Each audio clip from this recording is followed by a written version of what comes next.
স্বাস্থ্যমন্ত্রী বলেছেন যে মানুষ ডাক্তারের পেছনে ঘুরবে না, ডাক্তার মানুষের পেছনে ঘুরবে।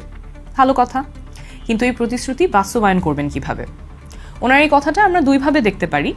একটা হতে পারে মন্ত্রী মহোদয় বোঝাতে চান যে দেশে এত এত ডাক্তার তৈরি করা হবে যে মানুষকে আর দূরে যেতে হবে না। কিন্তু এটা কি সম্ভব? চলুন বাস্তবতাটা দেখি।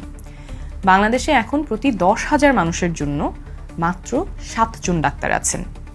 7 জন। এটা প্রয়োজনের তুলনায় অনেক অনেক কম।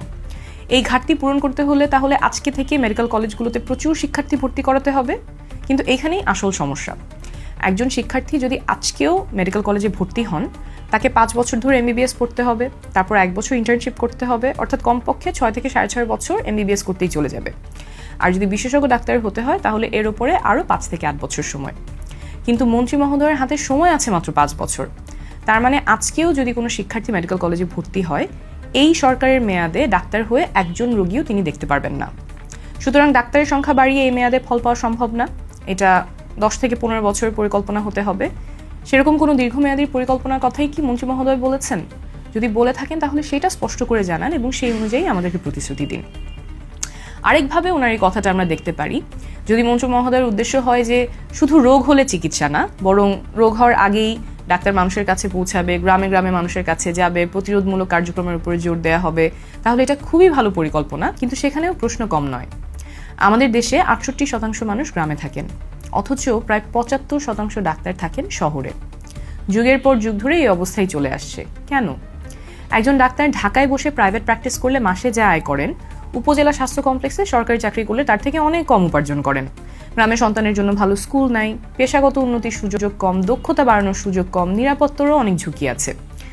এগুলো সহ আরও অনেক কারণে অনেক উপজেলা স্বাস্থ্য কমপ্লেক্সের পদ অনুমোদিত থাকলেও সেই পদে ডাক্তার নাই। তাহলে মন্ত্রী মহোদয় যদি সত্যিই ডাক্তারকে মানুষের দোরগোড়ায় নিয়ে যেতে চান, শুধু নির্দেশ দিলে হবে না। ডাক্তারের জন্য গ্রামে থাকাটাকে আকর্ষণীয় করে তুলতে হবে। মানসম্পন্ন সরকারি বাসস্থান দিতে হবে, গ্রামে কাজ করলে পদোন্নতিতে সেটা বিবেচনায় নিতে হবে, নিরাপত্তা নিশ্চিত করতে হবে, প্রয়োজনে বিশেষ গ্রামীণ ভাতা দিতে হবে। আর শুধু ডাক্তার না, nurse, midwife, paramedic, technologist, pharmacist, community স্বাস্থ্যকর্মী সবার জন্য ব্যবস্থা নিশ্চিত করতে হবে। এসব বাস্তবায়নের পথরেখা কি? সুনির্দিষ্ট পরিকল্পনা আছে? কতদিন সময় লাগবে? আরেকটা প্রশ্ন, মন্ত্রী মহোদয় তার নিজের নির্বাচনী এলাকায় একটা মেডিকেল কলেজ, হাসপাতাল এবং 2টা আইসিইউ স্থাপনের ইচ্ছার কথা জানিয়েছেন। দেশের প্রত্যেকটা কোনায় মানুষের সুচিকিৎসা পাওয়ার অধিকার নিশ্চিত হোক, এটা আমরা সবাই চাই।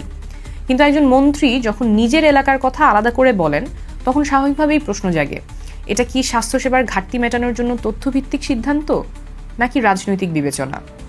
দেশে এমন অনেক জেলা উপজেলা আছে যেখানে বিশেষজ্ঞ চিকিৎসার সুযোগ নাই, আইসিইউ তো দূরের কথা।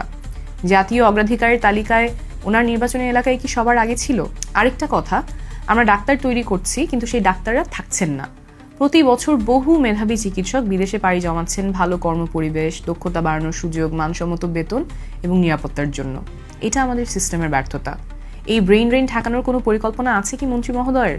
না হলে এক হাতে তৈরি করে আরেক হাতে আমরা হারাতে থাকবো।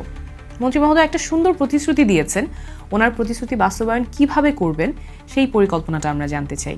আমরা চাই এই সরকার স্বাস্থ্য খাতে সফল হোক, কারণ সফল হলে আমাদেরই কল্যাণ।